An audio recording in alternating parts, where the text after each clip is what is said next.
好多時咧，我哋參加法會咧，要做好多個功德。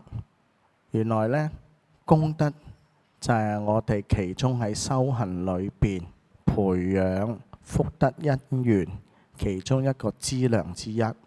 其實就透過我哋自己個人嘅布施啦、修持啦、隨喜啦而建立。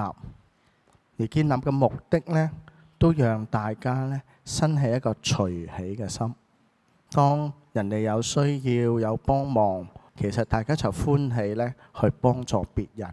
我哋結咗一個緣分，珍惜因緣、隨喜因緣，同埋建立更大嘅因緣，讓我哋呢培養福德嘅資糧。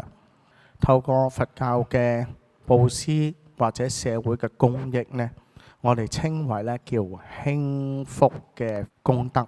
興就係興隆嘅興，就讓我哋嘅福德咧、智慧咧，能夠隨着喺自己嘅生活或者喺佛門裏邊咧，我哋都能夠咧可以培養長養出嚟。所以喺隨喜裏邊咧，慢慢漸漸咧去顯發出我哋每個人嘅生命嘅圓滿。祝福大家。